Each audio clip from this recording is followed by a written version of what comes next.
are you? I'm Cassidy Quinn, and this is Mentally Together. Because whether you can see it on the surface or not, we are all just trying to keep ourselves mentally together. And no matter what our brains are experiencing, we're not alone, we're together. Right now, as I'm recording this, it is June, which is LGBTQIA plus Pride Month, the time of year. Not that we shouldn't be celebrating this the entire year, but this month in particular, we honor and celebrate those in the LGBTQIA plus community and all of the progress we've made in people being able to live openly and authentically as themselves. Which, I don't know if you have been following the news lately, sometimes it does not feel as if we're making as much progress as we feel we should. There have been so many attacks on the LGBTQIA plus community lately. Some of those are physical attacks, like people threatening to or actually attacking pride events, like drag shows, or attacking trans people. And then there's all the non-physical stuff, but the legislative, political, actually passing bills to take away rights from people. And it is all very upsetting. That is putting it very lightly, because the goal of this podcast is not to make you feel worse about the state of the world, because if your brain's anything like my brain, it's not feeling great about it. This week, the goal of this podcast is to hopefully leave you feeling a little bit better. So let's see if we can do that today. This episode, we are going to celebrate some wonderful humans in the LGBTQIA plus community. People who have graciously and vulnerably come on the pod and shared their stories and experiences with mental health. And since identity can be very much tied to mental health, these humans have also shared stories about coming out, about becoming a drag queen for the first time, about queer representation in media, and online harassment. Clearly, the experience of every person in the LGBTQIA plus community is different, and you will hear that in these stories. Some will talk about their amazingly positive experience coming out, while others weren't so lucky. And some of these wonderful humans enjoy picking a label, and others don't identify with a particular label as much. So let's get into it. This first one, we are going to hear from the wonderful, talented Portland drag queen Poison Waters, aka Kevin Cook, when they're not in all the poison getup, which they were on the podcast. So if you've not watched the video version of that episode, or you're not watching the video version of this episode, go do that on YouTube, because Poison is just a beautiful sight to be seen. I actually got to go see Poison perform in Portland a couple of weeks ago at Darcel's, and she is so good. The way she commands a stage and an audience, and she just sparkles up there. It's wonderful. So, in this clip, Poison talks about how she got the name Poison Waters, and shares a little bit of a look into what the drag community was like back in the 80s. So where did Poison come from? Where does the name, and also how did that character, and clearly it's part of you, like it's not just a character, it's a lot of the real you. Where does that come from? It's all come together. So in 1988, just before then, I graduated high school in 86 out in Park Rose, East County. And then I went to Mountain Community College out in Gresham or Troutdale. And then the new Max line had just opened up. And so it opened a whole new world to me and my friends, because we could zip downtown, and we didn't even have, most of us didn't have cars or not really access to downtown. And we heard about this place called The City. I thought they meant like downtown Portland. Well, they were talking about this underground, but it wasn't underground, all ages gay nightclub. And I'm like, oh my gosh, we're going to go there. So we went there, and it was dark and seedy and fabulous and day glow black lights, and boys dancing with boys and girls dancing with girls. And I'd never seen anything like that before. And I was mesmerized. It was literally like Alice when she goes through the looking glass. Wow, what is happening? So fast forward a little bit, and we would be dancing, and everybody's having a good time. Well, at midnight, the dancing would stop, and we all had to sit down on the dirty, icky, sticky dance floor from the sodas that had spilled and the chips that had spilled, and watch a drag show. Well, I'd never seen a drag show, and I didn't really think they were that cool. So I was like, what is this? They're just wearing, clothes from the mall, lip syncing, not very well. And I just thought it wasn't for me. And also, I really love the dancing, and I'm kind of a Virgo, anal retention, so I didn't want to sit on the floor. And so it was all working against me. And so each weekend we'd go down there and we'd dance and have fun, and then we'd have to stop and sit for the drag show, and then we would get to dance again. So otherwise I would have left, but we could dance afterwards. Anyway, one time we had special guest performer drag queens, because it was normally just the kids that went to the all ages nightclub.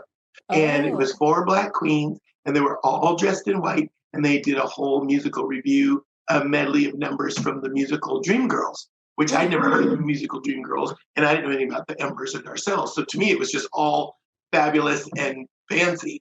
And they were wearing sequins and feathers and fur and really like high glitz and glam. And it struck me that, because all of a sudden I was enjoying this drag show, and then it occurred to me I hadn't seen a Black drag queen, and I hadn't seen a drag queen that wasn't wearing like booty shorts or like, Doc Martens and a raver t-shirt. These were like what you would consider, a classic drag queen. So that's what I was like, oh my gosh. So I kind of, fell in love with all of them. And one weekend, one of the performers, his name was Rosie Waters, said, hey, does anybody want to learn how to do drag? I'm going to make a new drag daughter. And I didn't even know what that meant, but I raised my hand so fast. And he's like, okay. And so then we got to be friends. And part of that was like, telling me where to shop and where to buy and all this kind of stuff. And I didn't know anything about putting on makeup. I have a sister who's 1 year older, so I would like sneak her makeup and try on some of her clothes and try to make it work. And it was horrible. Well, then Rosie Waters helped me, and we bought a wig and clothes and all this stuff. Well, then he said, well, you need a name, right? What is your name going to be? He said, last name is Waters, because Rosie Waters, then one of the other performers was Misty Waters. So you were like their child? So you had their last name? I was the child, and I got to have the Waters name, and I was the envy of all, and still am, by the way. So I worked at the mall, as I said, and I went to Nordstrom, and I would walk through on my lunch break and look at all the pretty things and smell all the perfumes. And there was a Christian Dior perfume that had just come out, and it was in a beautiful purple bottle and a green and black gold box, and it was called Poison, and I loved the smell. So I said, I'm going to be Poison Waters. And they were like, what? You can't be Poison. That's not a real name. And I'm like, but that's what I want to be. So that was my name. The point is that it's not a real name. Like, it's not supposed to be a real name. I'm not a real person. Or, I mean, I am, but, Right. So yeah, it took a while. Even to this day, some people are like, that's such a name that Poison sounds toxic, and you're just the opposite. You're so sweet and loving and da-da-da. I'm like, well, there was a time, let me tell you, in my early days when I was kind of a bitchy, negative Nancy. So that it made sense back then. And then, funny side story, for 12 years, I worked for the state of Oregon Department of Environmental Quality. So people would always say, oh, is your name Poison Waters because of DEQ? I'm like, no, I was Poison Waters way before I got this burger job.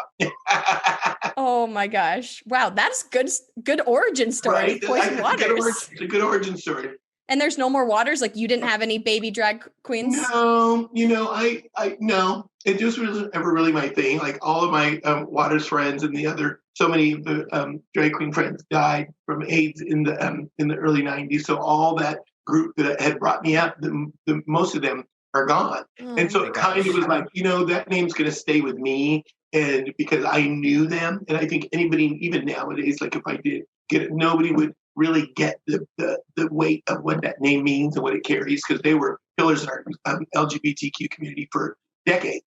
And everybody knows, of a certain age, when you say Misty Waters or Rosie Waters or Lady Lane Peacock, you were like, oh my gosh, they know what that means. I think nowadays kids, they wouldn't get it, and I wouldn't feel right. So, no, I'll be the final Waters. And what a wonderful Waters she is. If you live in Portland, you gotta go see her sometime, because it is just so much fun and so enjoyable to watch someone just living their best life. Next up, we have two humans, Lisa Kaz and Alize Falk, who both identify as queer, and they both came on the podcast together to talk about their upcoming short film, Up and Down, which talks a lot about bipolar disorder. In this clip, you'll hear them refer to the film and the main character in the film, Camille. So when you hear the name Camille, that's what they're talking about. And one of the things Lisa and Alize are hoping to accomplish with their film, and hopefully will be accomplished in the rest of the media world, is more queer representation. So I really enjoyed getting to hear their perspective on that. I feel like we are people too, it's like, oh, she's bipolar, she has ADHD, I don't know, she's queer. I'm like, yeah, but I'm something else too, and not just like those labels, like a person. you're not like, when you think about someone who's straight and doesn't struggle with mental health, you're not like, oh, straight, oh, fighting with mental health. Happy. It's not even like, yeah.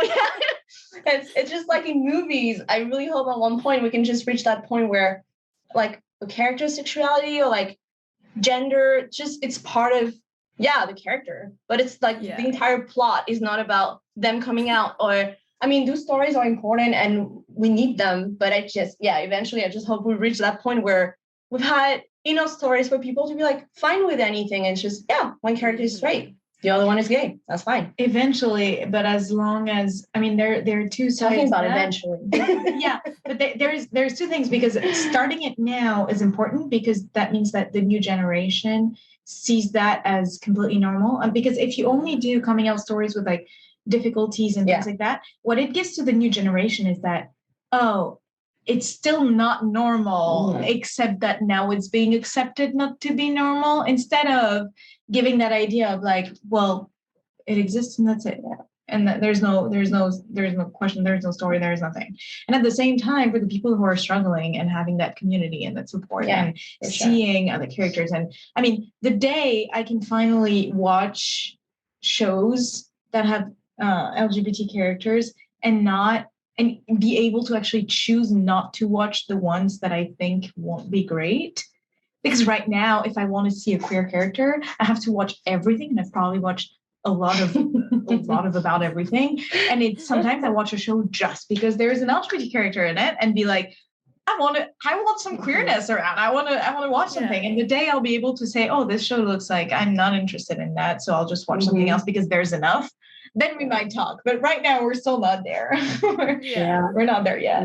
And to go back to like coming out, and I feel like we have so many like stories of coming out and parents are not accepting and their kids, and it doesn't, like, kids that are watching this are like, oh, I should not come out, like this is not going to go well. That's why I love Schitt's Creek, the way they handled everything in that show. Like it's just normal, and like like Patrick comes out and just there's no problem at all, and it's just David's like, I like white wine, I like red wine, sometimes I like mixed wines, and it's great.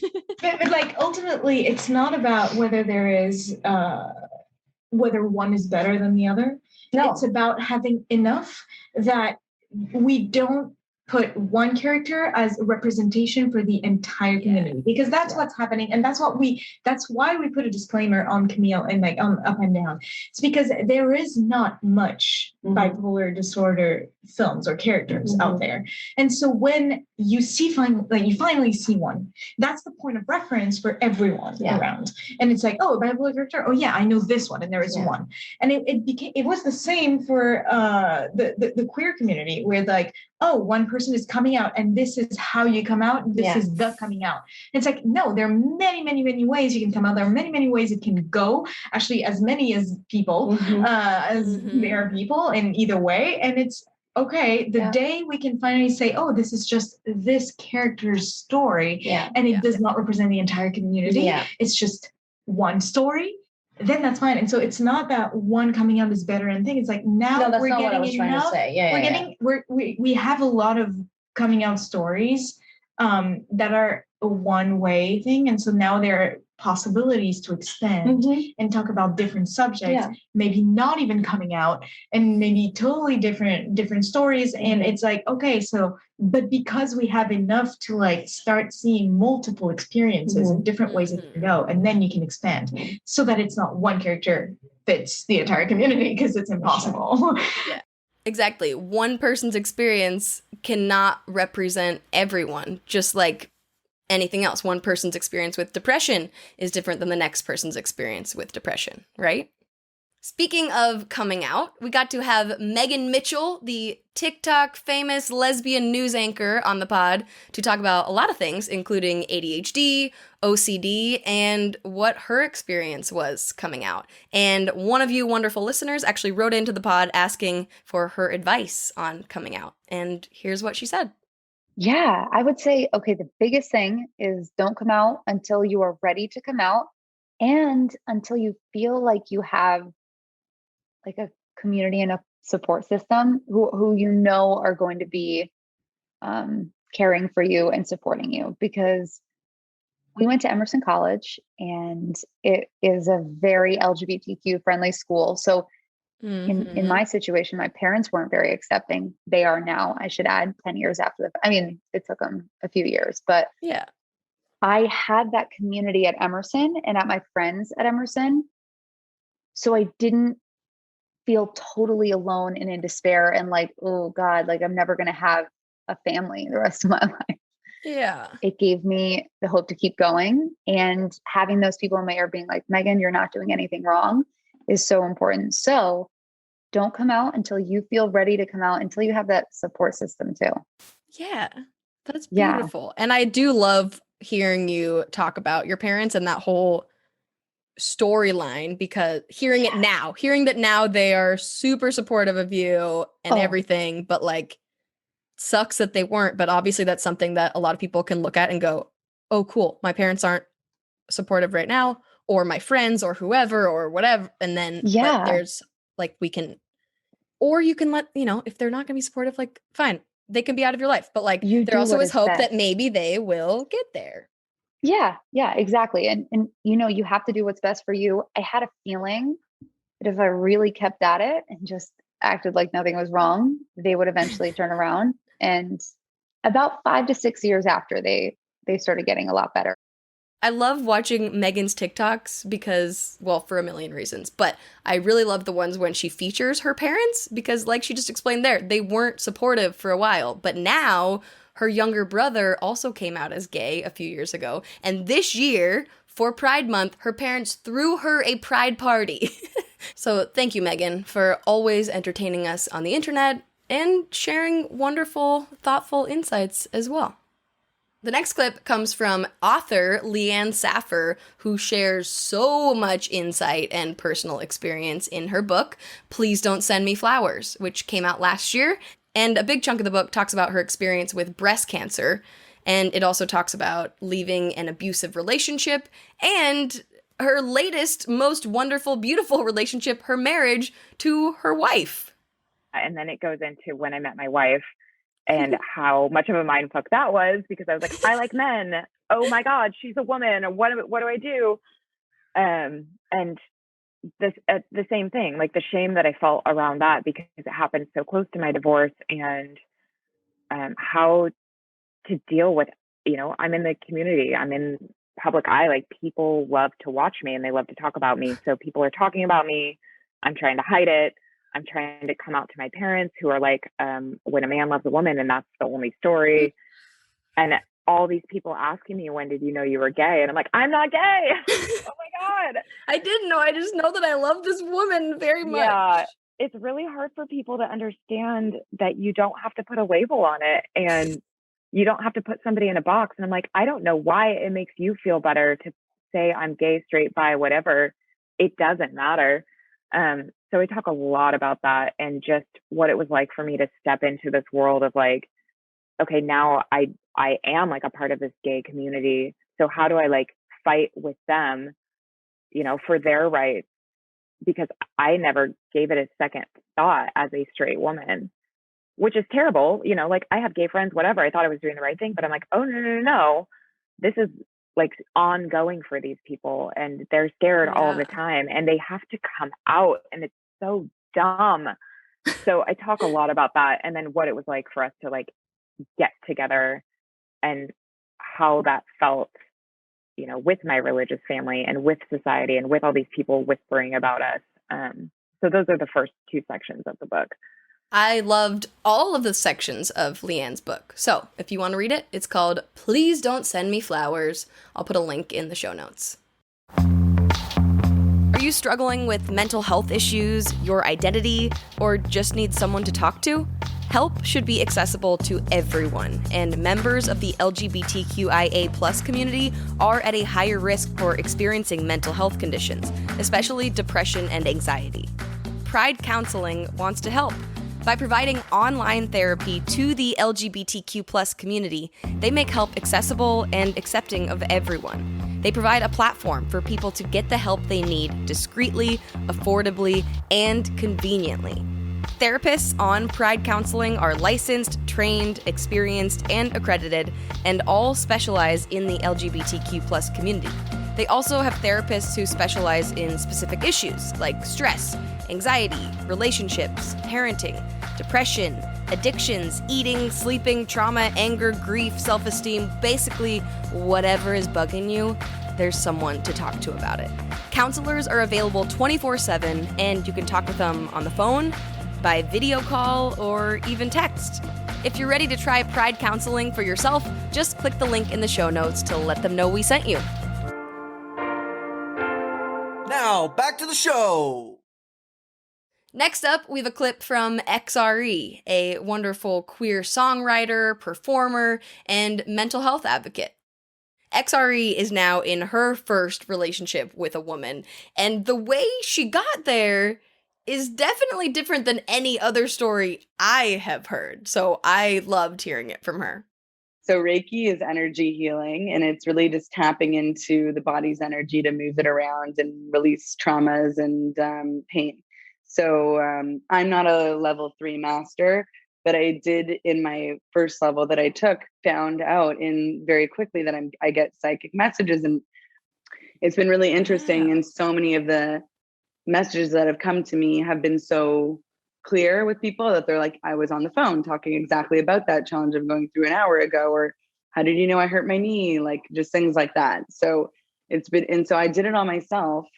And I was like, okay, well, I've never done it on myself. Let's give it a go. And the message I got was, you're not ready for true love until you go through a certain experience. So I asked, okay, what's that certain experience? Didn't get an answer. So it felt like it was open-ended and I needed to like marinate on that a little. And then I was just having like different conversations with friends, and one thing led to another. And I had this revelation that was like, I think that experience is dating women. And like, I couldn't tell you exactly what made me pinpoint to that, because I wasn't like a closeted gay. Like I wasn't like hiding it and suppressing anything. I wasn't like, I literally never entertained it in my life other than like kissing girls for fun in high school to like at a party, whatever, you know. Yeah. I never like thought of it seriously. I just thought that's something you do when you're a teenager for fun, you know. And I never in my life imagined being with a woman. I just didn't know that that was available to me really. And I just like was like, well, I need to trust my inner voice, because my inner voice, like God, call it the universe, call it your spirit guides, call it source energy, whatever it is sending me a direct message. And I believe in listening to messages that are given to me. Every time I've suppressed a message, I was wrong and I should have listened to it. So I decided I'm going to go all in on this. So I changed my dating apps to interested in women. I like went all out and like met a ton of people online. And then I narrowed it down and I met 3 different girls in 1 week. Oh my gosh. In the first 2 dates, I was when it like, rains, it pours. Yeah, I was like, this feels like a friend. Like this doesn't feel like, I feel like I'm out for dinner with a new friend. Like this doesn't feel romantic. Second date, the same feeling. And I was like, what am I doing? Like I'm listening to my inner guides. You're telling me something, but like, what is it? It feels like friends. I don't know what this is. And then on my way to my 3rd date in the Uber, I was like, okay, if there isn't a click here, I'm just going to sit back. It doesn't mean I give up on dating, but I'm not going to be so actively, intensely dating and focused. I'm just going to like relax, you know? And then lo and behold, that's when Anya walks up and I'm like, ooh, I'm attracted. I'm interested. And we've been dating ever since. And That's so cute. we have plans to move in together very soon. We're going on a big Euro trip and it's very exciting. She has life partner material and it's just so interesting. You've made a whole album about her, you know, no big deal. Totally. We have our artwork on the wall. I'm at her place right now and we have the artwork X-Ray and Anya on the wall. And it's just a really eye-opening experience. And it goes to show how important it is to listen to our inner voice and to listen to our spirit guides or whatever each person connects to, whether it's universe, God, your dog, whatever it is, you know, that you praise. But, you know, I like to think of it as the universe and my spirit guides kind of connecting with me and telling me, guiding me along the way. You heard XRE just talk about going on an upcoming Euro trip with Anya, and they just did it for Pride Month, and it was really fun to follow along on their Instagram stories and see what they were getting up to. So, if you want some more XRE and Anya, beautiful, adorable, wonderful, romantic content in your life, go follow her on Instagram. Now we have a not so positive story to share. Well, it has a positive ending, but there's a lot of crap throughout it from Logan Lynn. Logan is also a singer, songwriter, performer, and mental health advocate, and a big advocate in the LGBTQIA plus space. A lot of that part of his advocacy is rooted in really horrible experiences that he had on the internet with homophobic internet trolls. But that led to him wanting to and actually helping create a safer space on the internet for everyone. You know, my first record came out in 1998, and I've been openly gay this whole time, singing about gay stuff. So I have always had trolls, always. Actually, at a certain point in 2018, really organized against me, really terribly homophobic, trying to get me to kill myself, essentially through an online campaign where 28,000 of them were commenting on every post I made. 28,000? It was horrible. But that reaction I had to that, again, being kind of punk rock, was to be like, no, I'm going to make this work, not just for me, but also for my community, because everybody else is just accepting that this is how the internet is, that like, oh yeah, Reddit, you're getting tortured on Reddit. That's because that's what happens on Reddit. It's like, no, that is a absolutely unacceptable business model. So I started fighting tech companies at that time. And luckily, I had a team. Not every queer or trans person that's getting tortured online has a team of people. They can be like, all right, everybody, we're going to take down Goliath. And so I used that team and my experience first to do a public storytelling campaign, which was People Magazine, all sorts of LGBTQ media, me on the internet every day, just posting what I was going through. And then eventually working with Reddit and other companies to get some of those policies changed, specifically around what was happening with this group on their site and me. And that led then to the folks at .gay partnering with me to help completely inform the safety and abuse policies. And just also like it sort of, you know, we used all that experience of me and several other LGBTQ people who had found themselves the target of this over the years, used those experiences to think through like, what would a safer, better internet look like for queer and trans people? And can we use .gay to help folks? So we did, you know, .gay launched. It's a fundraiser for GLAAD and Centerlink, which is the community of LGBT centers all across the globe. So every name that's registered equals a donation to those orgs that are helping keep people safe in the real world, while we sort of, with each site that gets registered, transform the internet into a safer place. And we take down sites. If you belong to a hate group, we take your money, we donate it, and then we take down your site. Yes. Oh, that's perfect. Part of our policy. Like, it's built into the business model to actually, you know, sort of Robin Hood some of the trolls. I love that. That's so cool. Way to make the internet and the world better with all of those things. Thank you. It has been pretty fun. It was the most successful internet domain launch in internet history. Yes. Which was really cool. And I just throughout the whole thing was like, suck it, trolls. You suck it. Because it not only helped the world, but it also helped me a great deal. And you literally get to tell them to suck it. Like, you just, oh man, that's genius. Yeah, their trolling ended up with me getting a big payday. So thank you.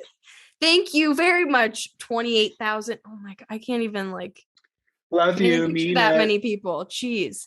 It was really scary at the time. But was, I think, good for me in a way, in that the worst has happened. My worst internet fears, like where people are just making stuff up, just absolutely generating fake news, making documentaries about me and people in my life, like all of that has happened. And so I'm a little bit free now. I feel like zero fear. I say what I want to say, and I always did, but I think there was a little bit of me that knew that I needed to hold back a little, maybe around sort of exposing myself. I just don't feel that way anymore. I feel free.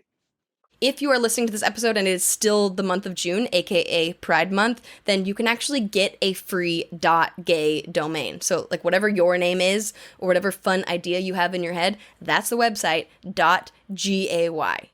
So if you're interested, I will put a link in the show notes so you can go do that. And last but definitely not least, we have content creator, YouTuber Elena Joy, who definitely has a very public coming out journey. A bunch of years ago, she came out on her YouTube channel as bisexual, because at the time, that is how she identified. But then, years later, after being engaged to a man, she realized, oh, I'm actually gay. So I loved talking to her about how it feels to finally get to be who she is and not hide anything from anyone anymore. Watching you currently, it seems like you are genuinely happy and just like enjoying life. Is that how it feels to you? It has been a roller coaster since last year, understandably. What? I can't see how that would be possible. Yeah. If any of you don't know, long story short, I dated as bi for many, many years, and then realized I'm in fact not bi. I'm just a big old gay. Big switch up about a year ago. And yes, things have been a roller coaster, but I've never felt so free. I've never felt so free in my entire life. So I'm glad it shows. That is wonderful. I know, it's cool. I mean, when I was preparing for this interview, I was looking back at some of your old videos, and it's so, I mean, I hate looking back at my own videos because I just look like an awkward, weird person, but like, it's so interesting to look back at anybody's videos. But since I was looking at yours today, it's like, whoa, she looks like a totally different person. And you seem happy and like you were enjoying what you were talking about then too. But then to look at what you're doing now, it's like, oh, she looks, from the outside, again, assuming, you look so comfortable and just like you're doing what you want to do and living how you want to live. And it's wonderful to see. That is so neat to hear from an outside perspective, because I do not go back and watch the old things. I have not looked at them since, except I think I did one reacting video. Other than that, I have not looked at them. So it's interesting to hear that this feeling of freedom and feeling of, like you said, living my life the way that I've always wanted to, it shows.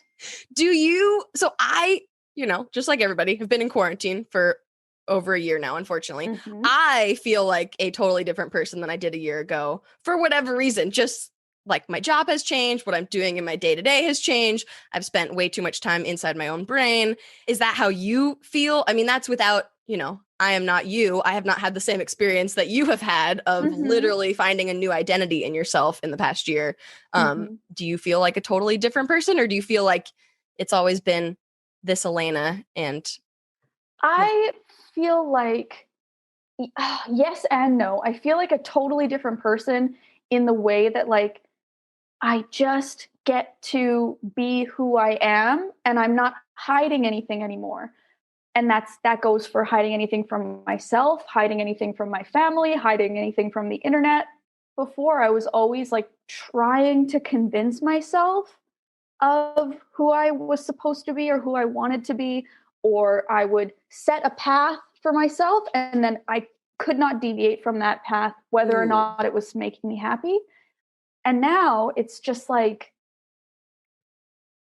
I can just be myself and there's no more secrets. There's no more, like, the internet knows about my identity and the non-monogamy and like all of that stuff. So there's no more like dodging questions and trying to figure out like what's okay to say. What if my family hears this? What are they going to think? If all of that is gone.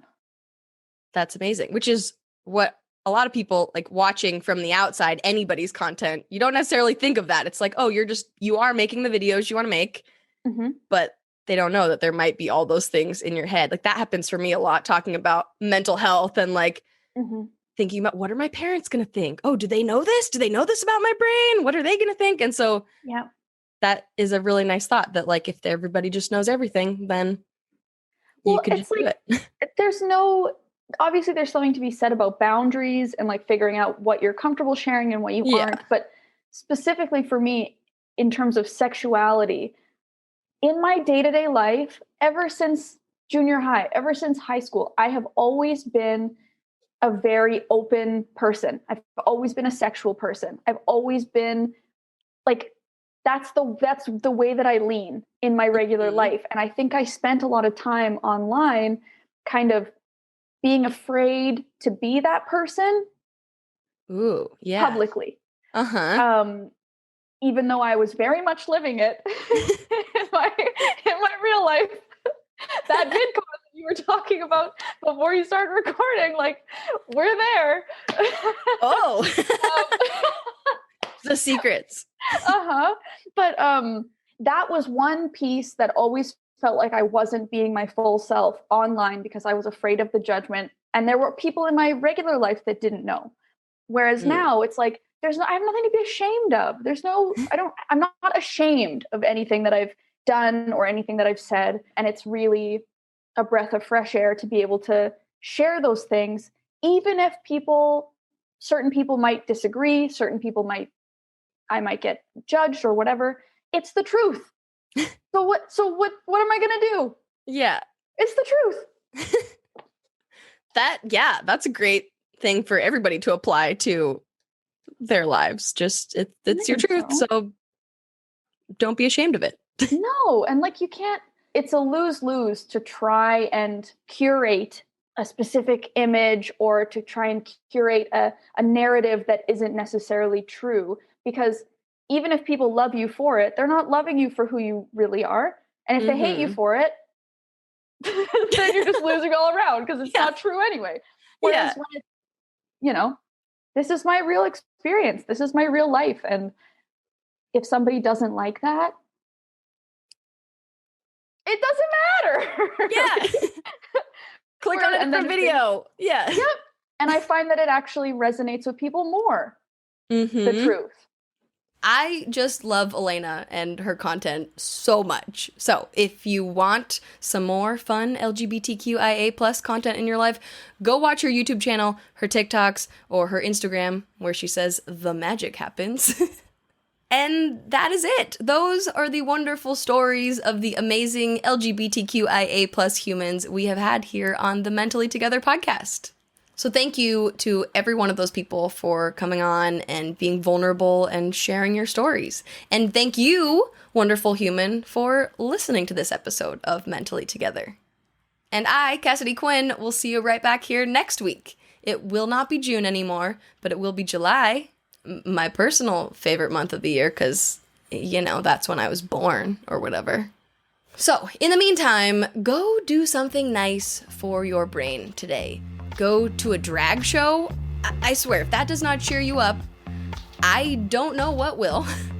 Go watch some of Megan's TikToks, Elena's YouTube videos, listen to Logan's music, watch XRE's music videos, or just go do something nice for someone and make their day better. Make sure they know they are loved and accepted in this world. Because remember, we are all just trying to keep ourselves mentally together.